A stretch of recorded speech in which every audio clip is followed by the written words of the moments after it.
Hello and welcome to another episode of Graham Hughes' Pubcast. And once again, I'm at home here in Durham and I'm in a virtual pub. I'm not really, I'm on my couch. But today I'm joined by Jess and Alex, who are over the Atlantic. You're on the other side of the Atlantic. Would you like to introduce yourselves? Sure. My name's Alex, or Al. I use they, them pronouns. I'm a textile artist, as well as just a 9-to-5 worker, and I live in Montreal. Brilliant. Jess, do you want to introduce yourself? Sure. I'm Jess. I'm in the States. I live in Texas. I'm a trans woman. I use she or her pronouns, and I'm a textile artist as well, which is how I know Al. And happy to be here. So what we want to talk about this week is this. I mean, it's all really kicked off on Twitter and on social media in general after JK Rowling, who wrote Harry Potter, posted a tweet this week with the words TERF wars on it, and then linked to a 3,500 word essay in which she seemed very reasonable, I guess, on the surface, but when you looked beneath the veneer, it was really quite a nasty letter. Jess, did you read the essay? Yes, I did earlier this week. Yeah, I haven't read it today again, but it's not a new letter, and it's not new ideas. And I've seen essentially the same letter written a dozen times online, and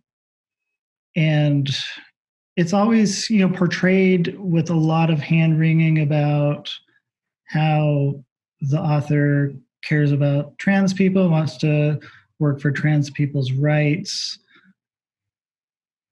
but then you never see the authors actually speaking up for trans people in any other context. And the nut of the whole article is that trans people aren't who we say we are, and that recognizing us as who we say we are is dangerous to women in particular, which I think is a really, it's exactly what the word means, transphobic thing to say. It's putting out fear of trans people in the world.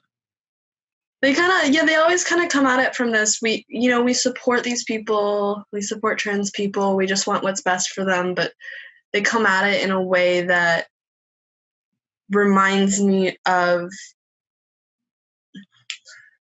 certain typically religious people who would say, oh, we love gay people, support them and all that, but, love the sinner, not the sin sort of mindset, where they say that they're supportive, but they aren't actually, and nothing that they've done or are doing shows that they're supportive. In fact, they're the opposite. What's in it for her? I don't understand why she decided to wake up one day and go, do you know what? I'm going to write a big, long essay about how much I don't really like trans people. I mean, the books are amazing, and they definitely have their place, the Harry Potter books, but I don't think it's surprising that somebody who wrote the way she did would have these opinions about people. I don't think she was always the most accepting person. And I think you can see that in the books. And it's a little hard for us to understand over here on the, in the Americas, because it's not a phenomenon here the way it is in the UK. And so we really don't have situations where we see celebrities in the US decide to publish long posts against trans people. So exactly what kind of like the mechanism is and why this got to be on her radar, and why she decided to, make this her stand, it's a little baffling to me. And kind of maybe the only comparison I have over here, right? We have Scientology, which is kind of the popular thing, at least I don't know if it still is, but it was for a while among, Hollywood celebrities. And it was there was lots of celebrities that were involved in this belief system that maybe from the outside looked irrational, and it wasn't clear why they were making this choice. And there may be some similar dynamic there among certain powerful people that are spreading these kind of beliefs in a way that people are kind of really ready to put themselves out on this issue. Now, the term that JK Rowling used is TERF, which stands for trans exclusionary radical feminist. And I don't like using that term because I think if you're going to be trans exclusionary, that negates you being a feminist, doesn't it? Or is that just the way I'm looking at it? I don't understand how, especially today, when I think that the Trump administration has rolled back medical provision for both women and trans people on the same day. The two causes seem to go hand in hand, and yet the most vitriolic responses that we're seeing online on social media seem to be coming from generally older women. I don't get it. So, I mean, the term itself, TERF, is kind of interesting. It's a term that was not coined by trans people or really necessarily trans advocates. It was coined by someone who was a radical feminist herself, who wanted a way to distinguish people that held radical feminist beliefs that included trans people versus those that held the beliefs that excluded trans people. And so that's where the term originated, and it was intended to be a neutral descriptor that would allow people to talk about different strains of radical feminism. I think, the idea that feminism and radical feminism as a rule should not include, these kind of beliefs is kind of belied by the history of feminism, because I think feminism has always had to grapple with who's included in the movement and whose needs are made a priority. And the strain of feminism that is kind of opposed to trans people has been around a long time, and certainly longer than all of us. I think in the US, it's largely died out into a minority. And I think most feminists, and certainly in Western Hemisphere in the US, and I assume Canada, are more kind of focused on a intersectional feminism that strives for inclusivity. But there certainly are those that kind of persist and hold on to those earlier second wave feminist arguments about why trans people are problematic. And certainly it seems like there's a movement and a large group in the UK that share those beliefs. Yeah, I really liked what Jess said about the history. I guess if we were to look back at it, feminists have not always been for everybody. They've certainly been for typically middle, upper class white women. And to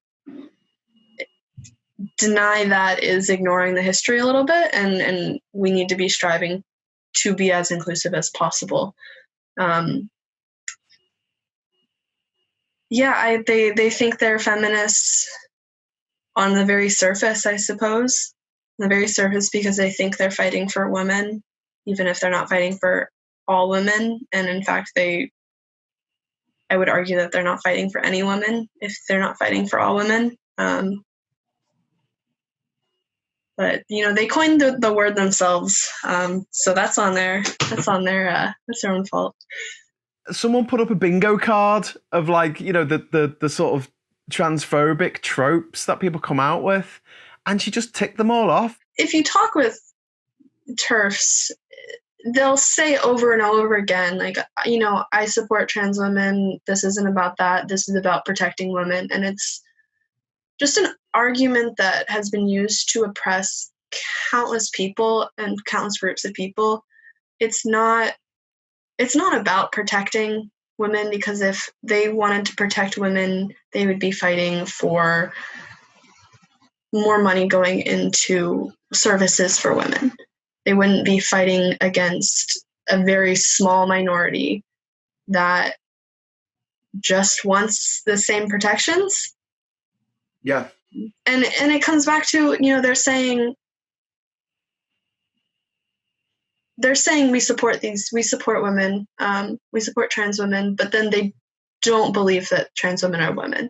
And you cannot support trans women if you don't believe they're women. Yeah, it's that thing of trans women's rights are women's rights. So you should all be fighting together for a more fair and equal world. And yet these sort of strange obsessions still linger on. And the big one, and again, JK Rowling, every single trope in the book, she wrote them all down.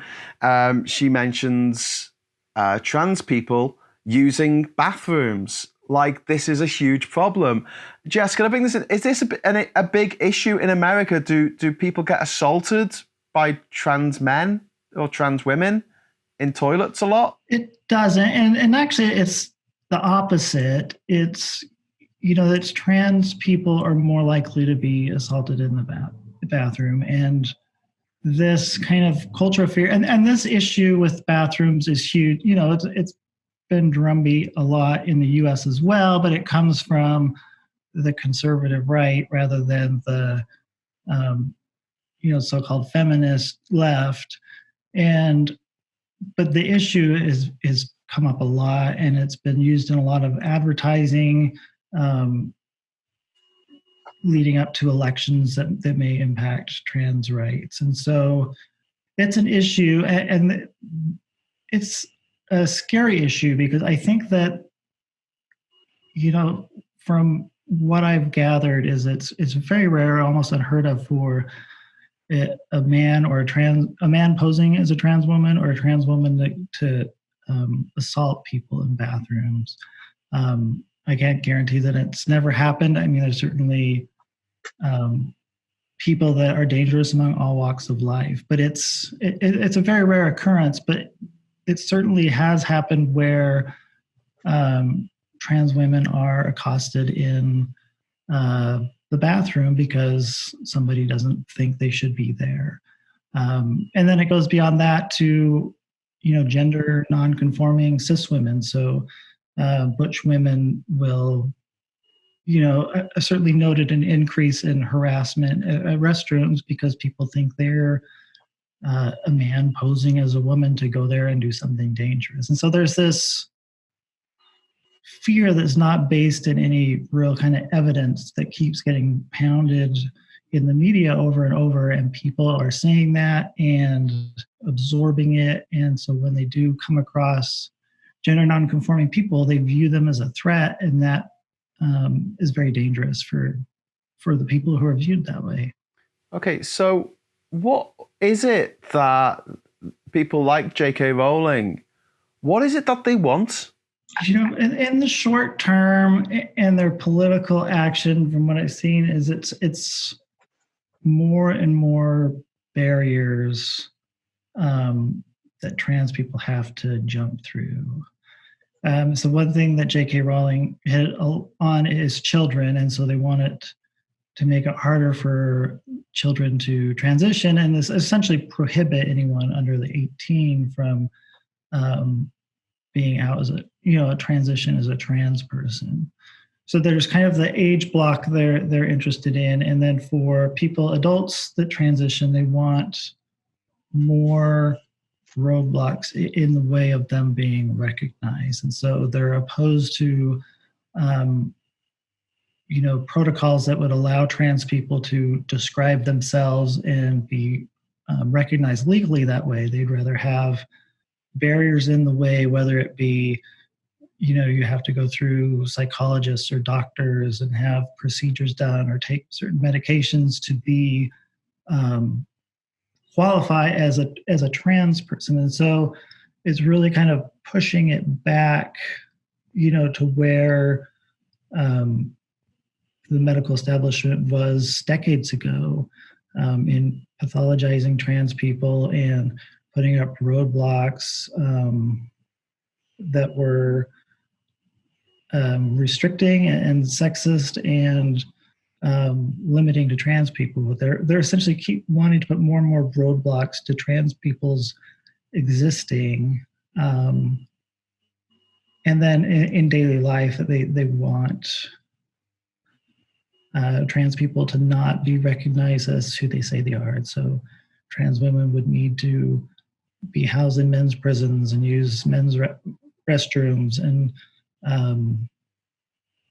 I assume vice versa for trans men, though they don't focus on trans men and take a very different approach that's very offensive to trans men. So it's, the net effect is to drive trans people out of kind of public life. Yeah, the end game is like they don't want us to exist. They don't want to have to think about us existing. And so if we could just not be out, they would be perfectly fine with that, no matter how much harm that would cause us. Wow. One of the other things that JK Rowling mentioned in her essay was about women's refuge centres. And Alex, you used to work in one of those, didn't you? I volunteer in one, and I don't know how it is in other places, but where I work, the women, there's this idea that, someone who's been abused by someone with a penis will be further scarred by seeing a trans woman with a penis in this space. And at least where I volunteered, the women have their own rooms, and certainly even in places where there's multiple people in a room, I imagine that there's somewhere private to change, and that most people are going to want to change in private. So I don't really understand the argument that they're having. Like, it's got to the point now where it's ridiculous. The arguments that are being trotted out, they're so weak, and some of them, especially the bathroom one. If this was the 60s, we might be having a conversation about why aren't they letting black people use the same bathrooms as white people. If this was the 80s, we might be having a conversation about people saying that gay people shouldn't be allowed to use men's toilets because they might put AIDS on the toilet seat, which was actually a conversation that people had in the 1980s.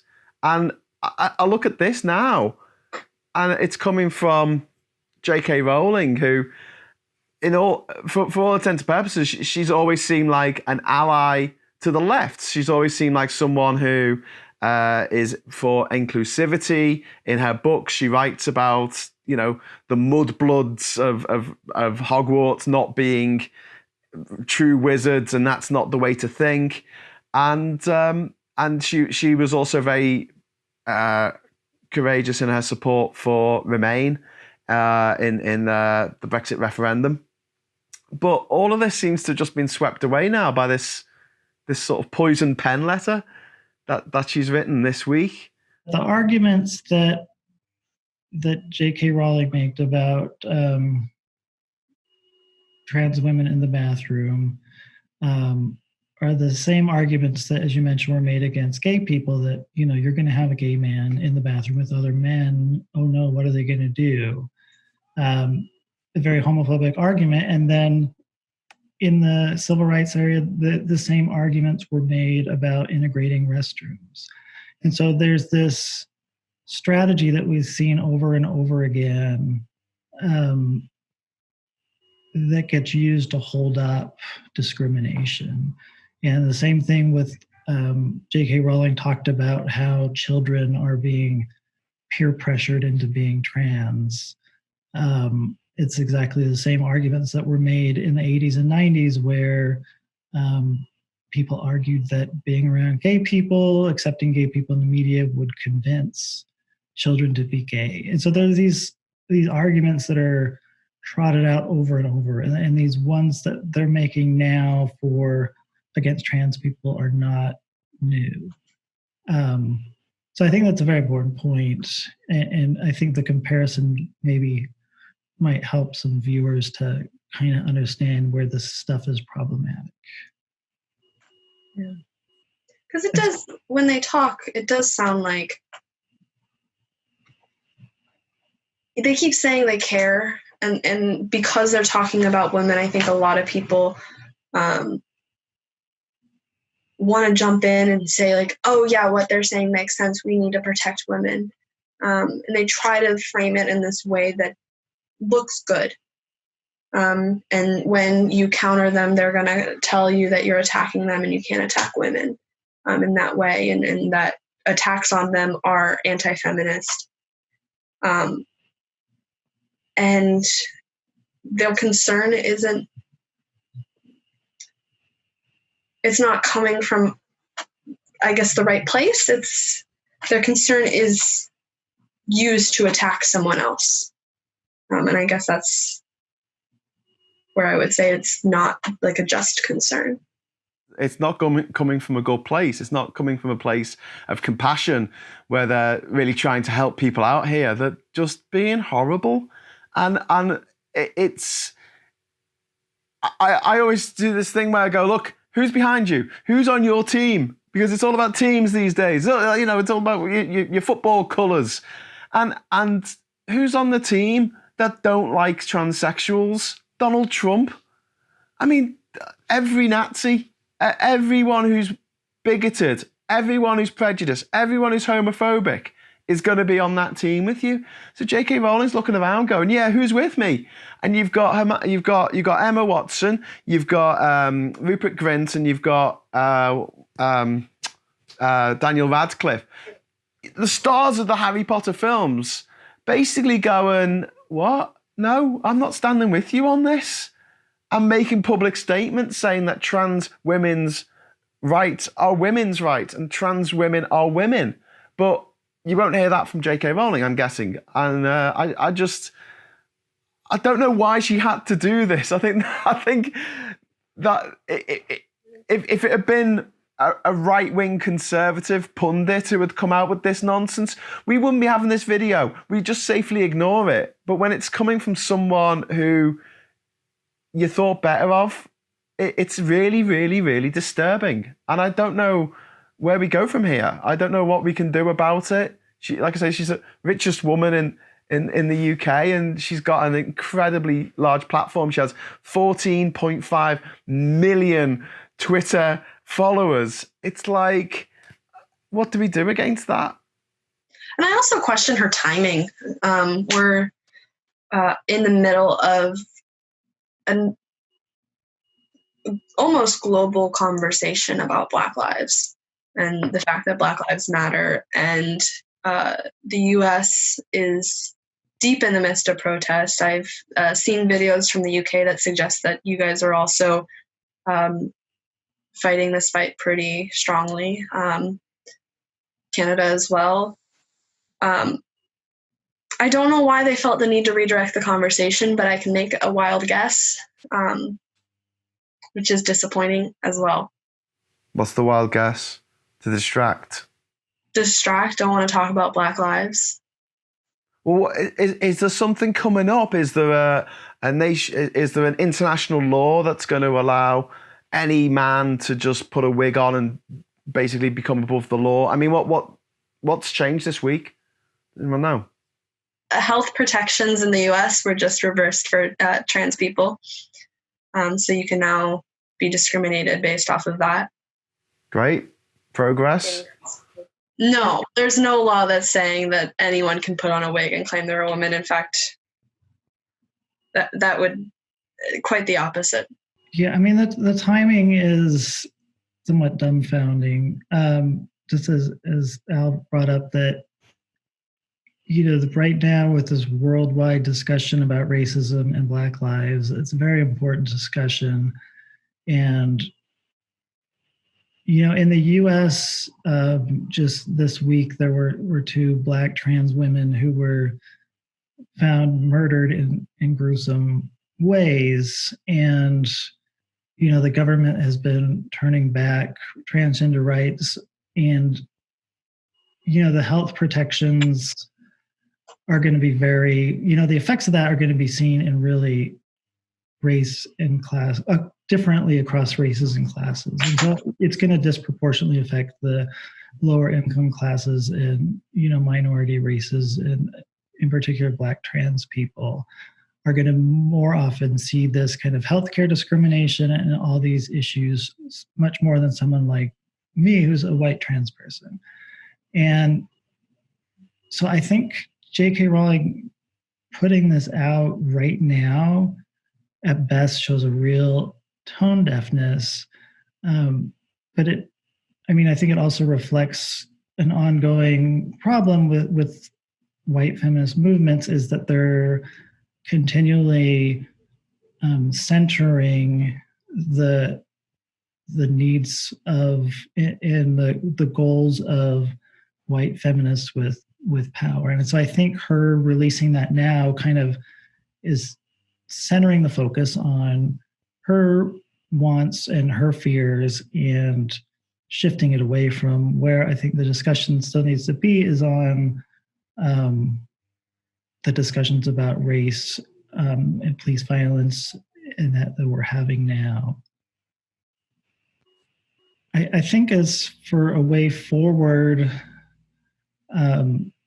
Sophie Lewis, who's a writer, wrote a New York Times op-ed last year about British feminism. And a point that she made was that in the US, there's been a real reckoning, and a reckoning that still needs a lot of work, obviously, with the ideas of Black feminists and Indigenous feminists, other feminists of color, and their ideas have really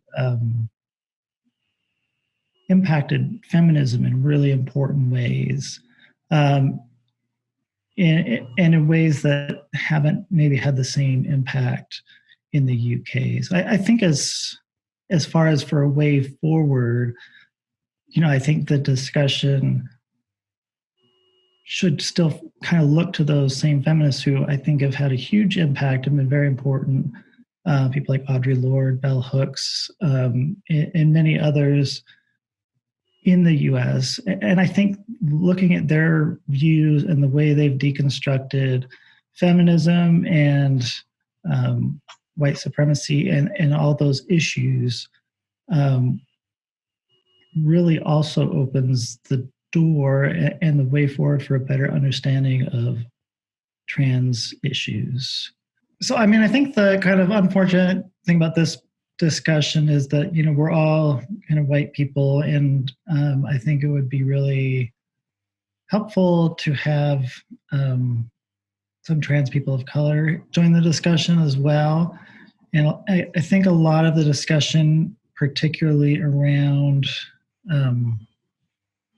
the kind of the gender critical TERF angle, is very kind of white focused. And so I think as far as having the discussion too, I think kind of looking and engaging with and listening to trans people of color, and in particular Black trans people, is really important, because I'm going to have a very myopic view of things just because my background is limited to my own experiences, and there's other trans people with really different experiences and views on things, and it's going to be really important to absorb those and understand those. It's a good point, that as well, because it again, for me as a cisgender male, I'm looking into this from the outside. I really am, and what I can just see is this prejudice, this kind of this bigotry going on against a minority of a minority. And if you're talking about Black trans people, you're talking about a minority of a minority of a minority. And it's like, really?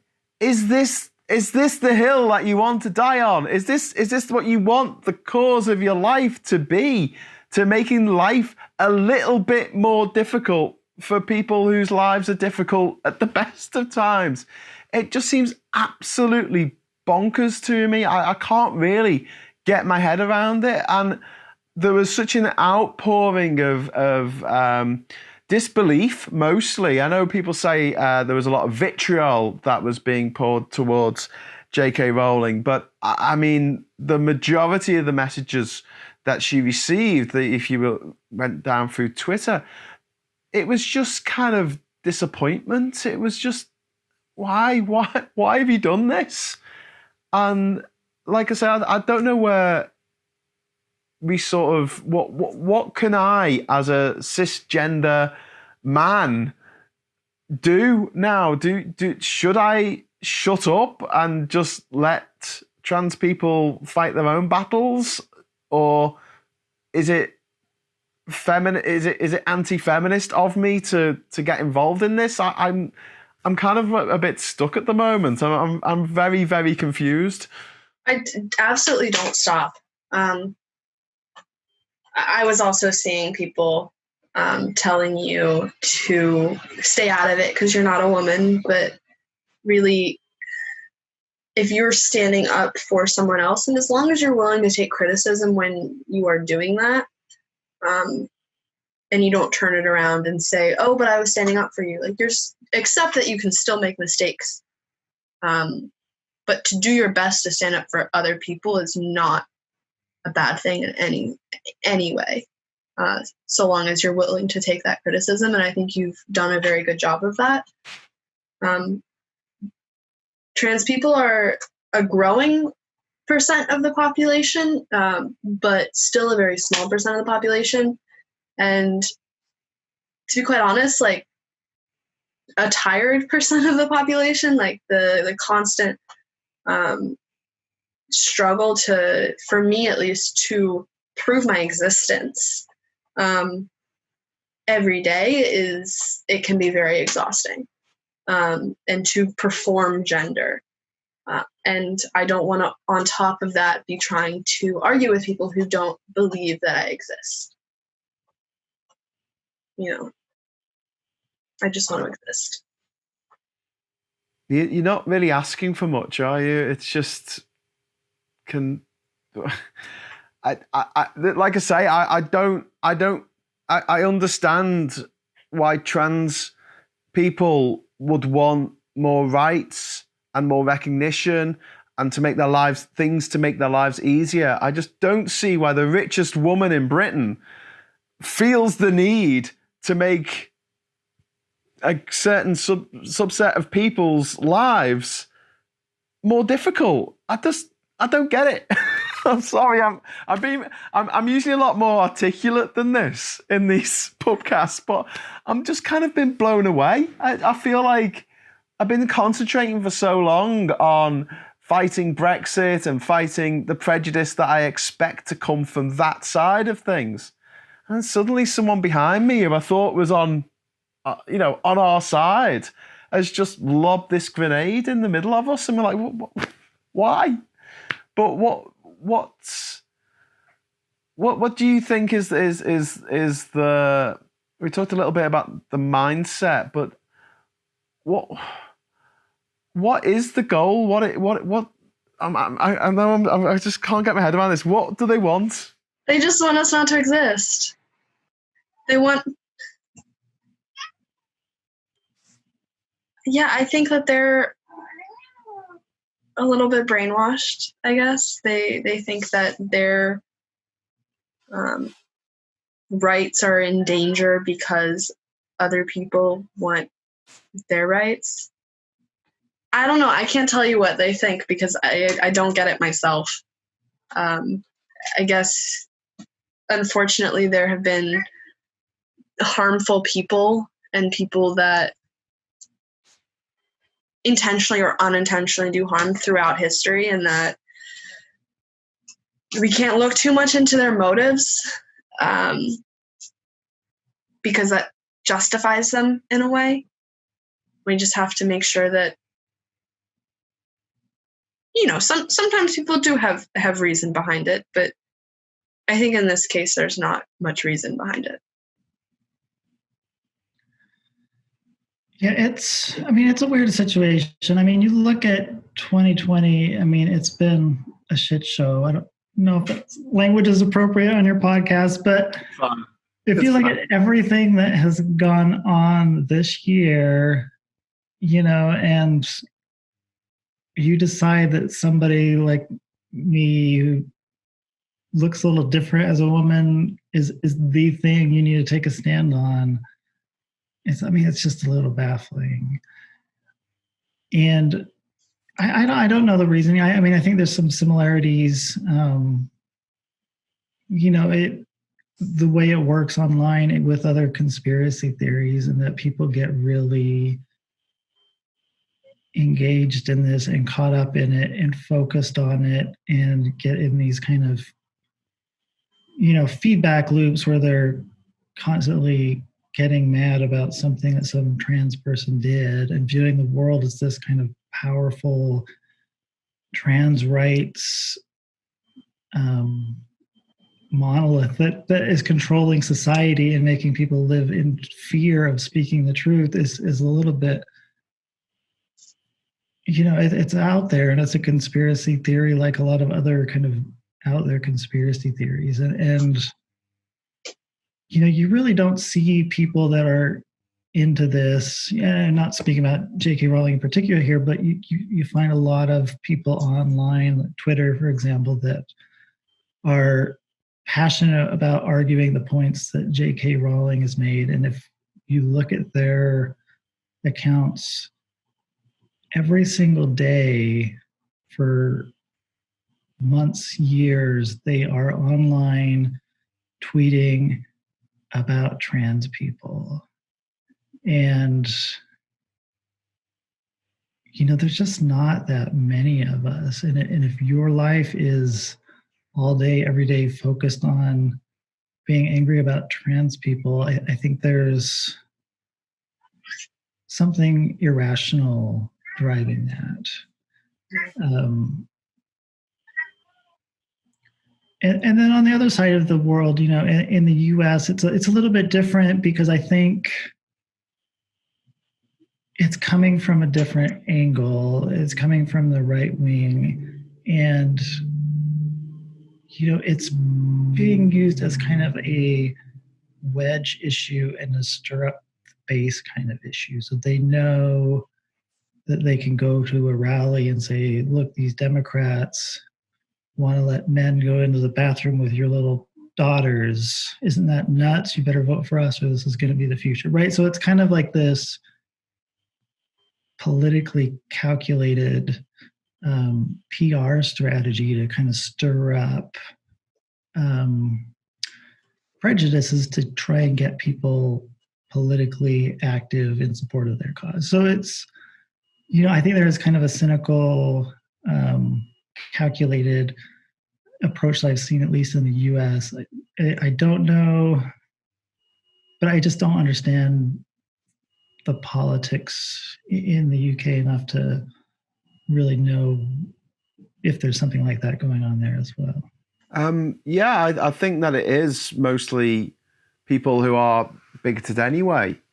And like I said, the arguments that are used just, like I say, on the outside seem very, very, very similar to the arguments that were used to justify homophobia in the 1980s, to justify racism, segregation, apartheid in the 1940s, 50s, and 60s.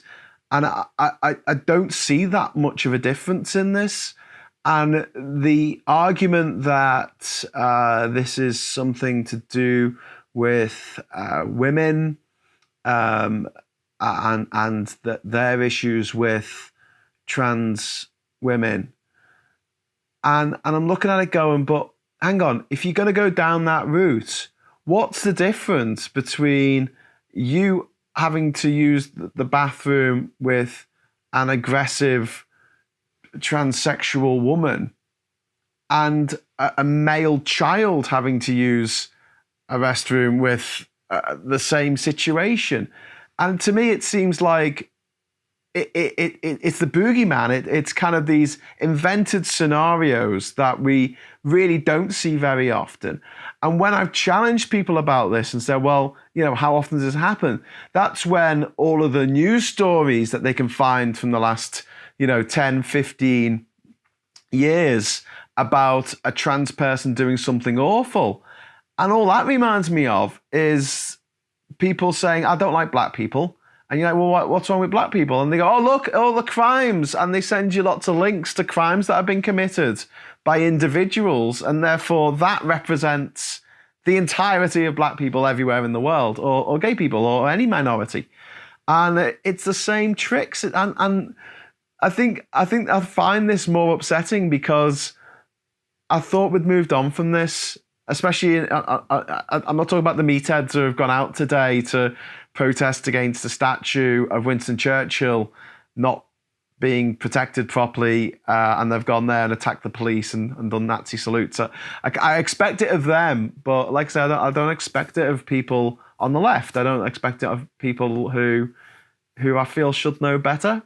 I think anywhere you see this vocal, regardless of which side, anywhere you see this vocal group of people against someone, you're always going to see under that the less vocal crowd. And those less vocal crowd can come from anywhere. They can come from any background.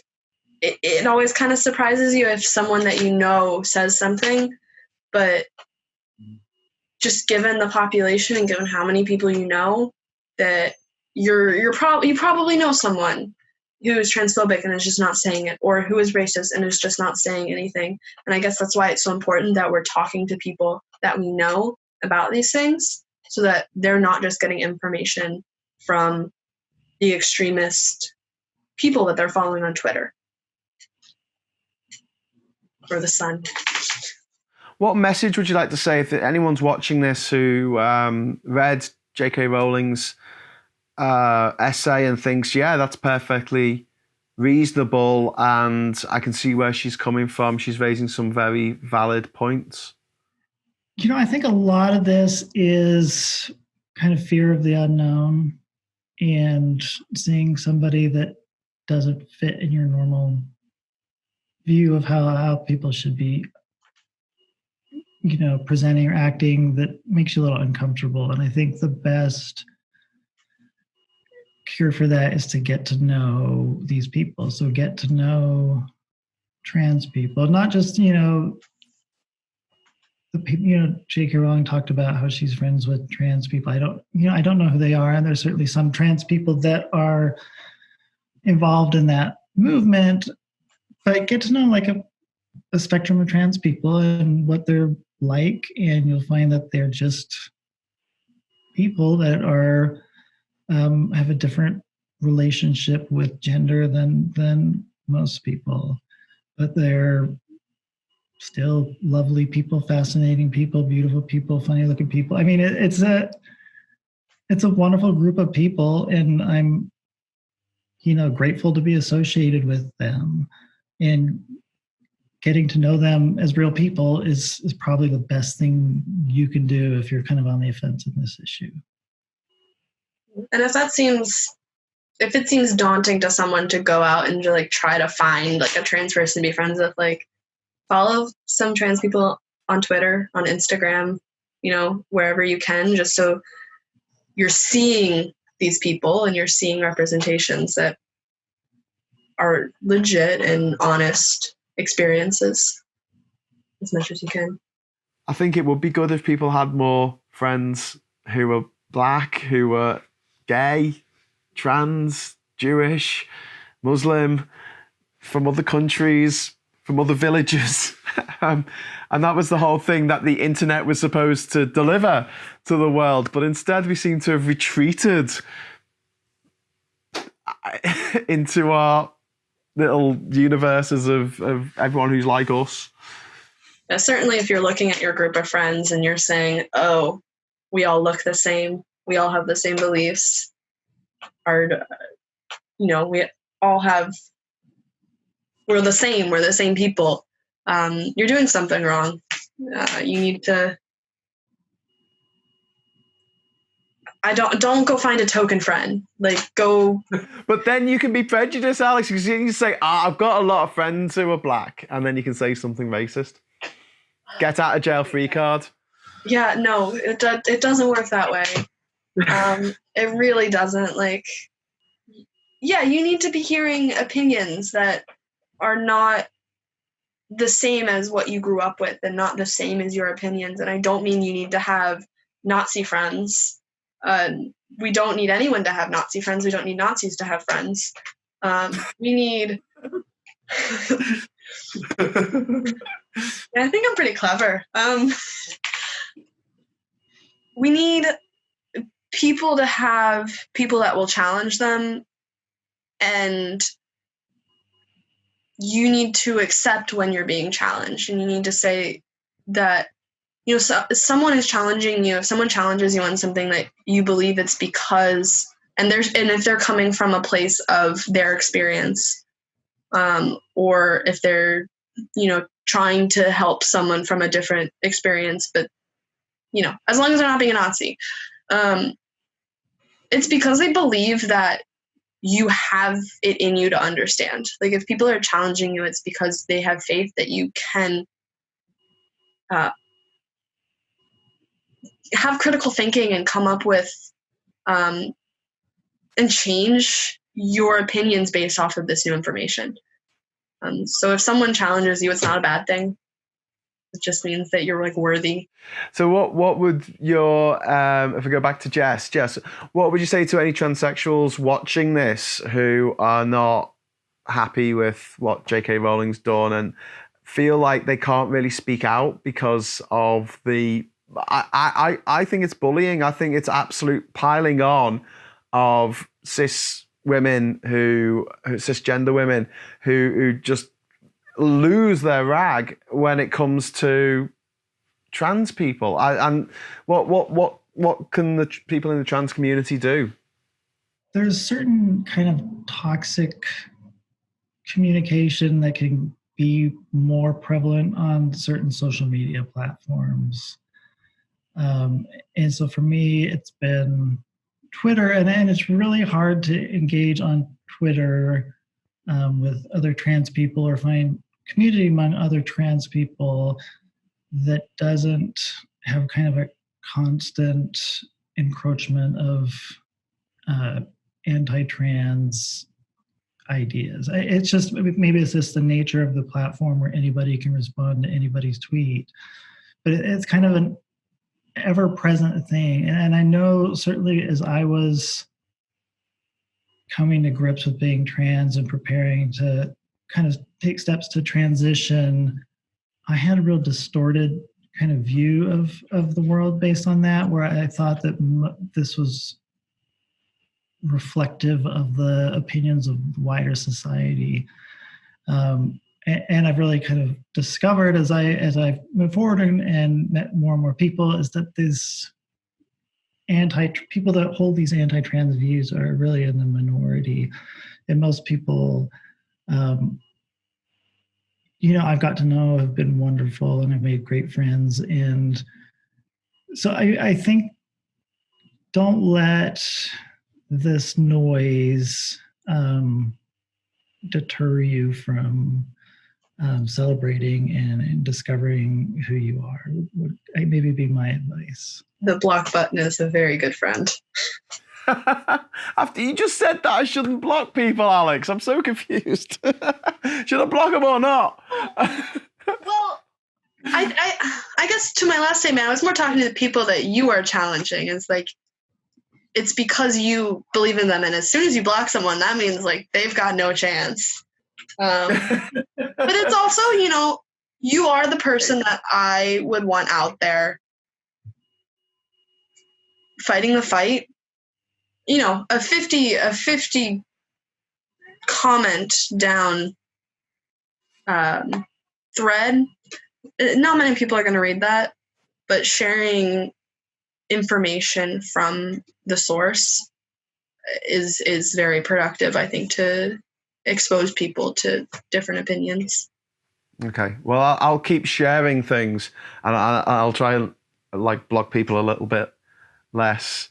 One thing I'd like to say as well before we wrap up is that I don't know if you know this, but yesterday the Sun newspaper, which is the most dreadful newspaper in the universe, printed a news story about JK Rowling's first husband who abused her and basically platformed him, which many of us feel is an absolute disgrace.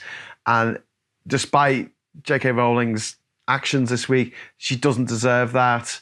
And it just seems, again, very backward looking, very regressive, very just trampling all over progress that have been made by women, by minorities, and for people's rights to not have to put up with this kind of shit. So yeah, it is possible to sort of think what JK Rowling did this week was bad, but also what the Sun did was arguably even worse. I'd just like to make that really clear. Two separate things. Yeah, I know. Well, the thing is, she mentioned it in her essay. She sat down and she thought, I'm going to write an essay justifying my transphobia. I'm going to start with the fact that I was a victim of abuse by a cisgender man. And I just don't get, it's like,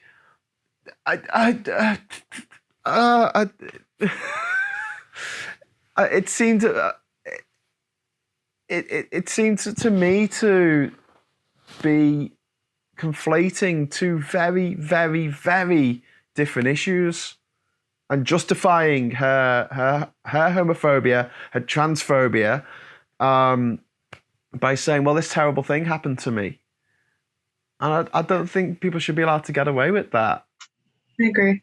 From trans rights to gay rights to minority rights, it's all kind of, to me, it's all in the same parcel. It's always like that great line of, when you're used to privilege, equality seems like a punishment. Like equality seems like it's taking something from you. At this point, if any non-binary people are watching, like, your identity is valid. Like, there's so much information that there's so many people telling young non-binary people, especially older non-binary people as well, all non-binary people, that this identity doesn't exist, and this identity is just, someone's a tomboy, or they're just feminine and in touch with their feminine side, or they're too old or they're too young to be non-binary or gender fluid, or whichever umbrella, whichever label you want. But if it works for somebody, all it is like, people always say, like, oh, don't put yourself in a box. But I like to think of gender and sexuality and all these things as just like little boxes that you get to take with you places and put them in your pocket. And if they're relevant, you can take them out and go, look, this is my little box. And if they're not, they just stay in your pocket. So you can have as many boxes as you want. And if it works, it works. And no one can take that from you. I just feel like very much like just blown away by it all. It just, it really, it doesn't make any sense to me. I get why prejudice exists, and the normal people you expect to be prejudiced are prejudiced. The Tory's gonna Tory. But to I don't know, it would be like if I don't know about say Alexandria Ocasio-Cortez just wrote an essay about how much she hates trans people. I just wouldn't expect it of her. I feel like I saw this coming. She's been a bit weird, hasn't she? She's done a few tweets that were a bit troubling.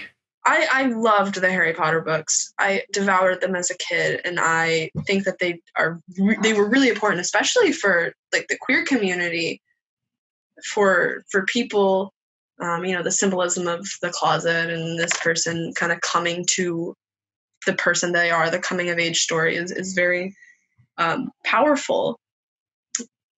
But there was also a lot of, there's one Asian character and her name is Cho Chang. Were you surprised, Jess? I mean, did you grow up with Harry Potter? Or were you not? I didn't really. I'm maybe a little older. So they weren't really a big part of my adolescence. And I be honest, I haven't read all the books. I only read the first one. I've seen the movies though. So so I can't go back and say that I could see anything in her writing or not. I've heard the rumors about how things were kind of slipping out in her Twitter feed that were questionable. And I kind of hoped it wasn't the case, but it was confirmed when she kind of sent out those.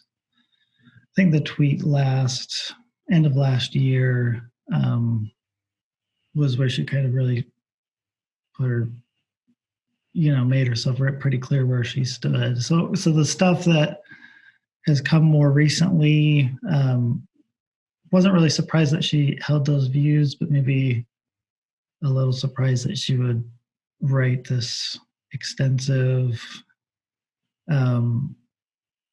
discussion of her views that seemed to totally ignore the response of those views that trans people have been making for years and years. So yeah. The hints were there. The scary one that I saw today, I actually put a Facebook post about this.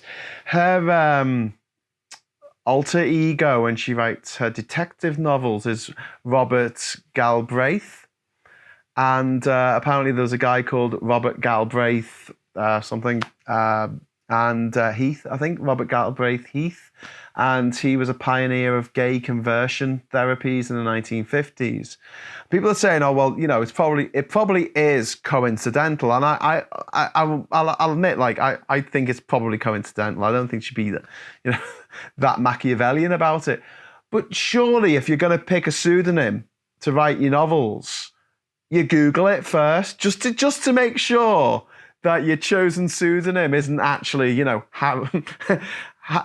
Adolf Hitler or something, just to make sure there's no serial killers with the same name or anyone with any dubious sort of connections. But she didn't seem to do that. So one last point, and we don't have a trans man here to kind of speak from their perspective, but there's a really offensive argument that JK Rowling made, and I just wanted to flag that.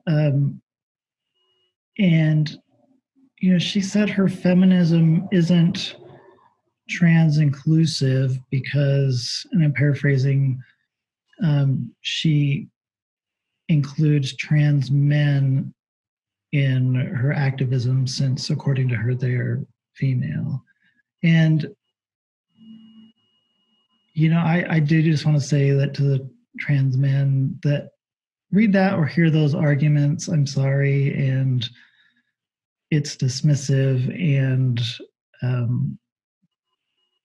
I'm very grateful for the trans men I know, and I love you, and I support you. So, Alex, Jess, thank you so much for joining me in this special episode of Graham Hughes' Pubcast. And until next time, bye-bye. Bye, and thank you. Bye. Thank you for having us.